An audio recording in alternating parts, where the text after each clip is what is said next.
And yep, that's it, just face Mallory. And if we could get you to say your first and last name and spell it for us for the slate. Okay. Rob Astorino, R-O-B, A-S-T-O-R-I-N-O, Westchester County Executive. Great, Rob. And Mallory will take it from here. So we'd just like to get your general reaction to the state of jazz. I thought it was presented very well. It was a nice package. Visually, it was great to see.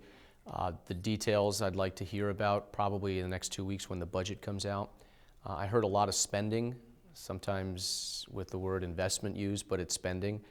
Some of it I think is warranted, like bridges and roads, certainly the Tappan Zee Bridge, which needs to be rebuilt, which I'm in favor of, but it also needs to be built the right way if we're going to spend $5 billion. If we have to add $500 million more to do it the right way by adding some sort of mass transit component, then we should be doing that as opposed to disregarding 10 years of study and opening up a bridge after spending $5 billion, which would already be outdated, so that doesn't make sense. I did not hear a lot about really curbing some of the inherent spending in the state. Medicaid, for instance, which is out of control. You know, we spend more in New York on Medicaid than Texas and California combined.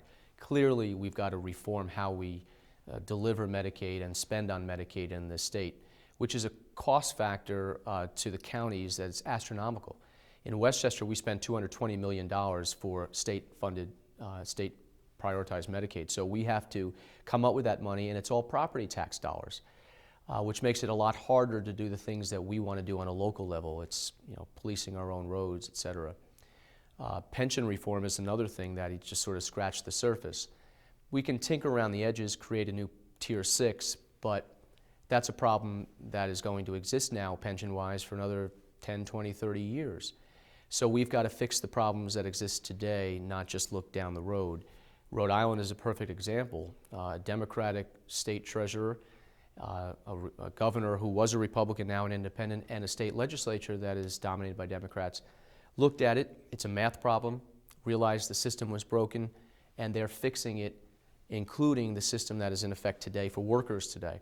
And I think we've got to start looking in a bold way of doing those kind of things. Otherwise, this state is going to continue to spiral down because we can't mask over these problems anymore. It's simply a math problem now.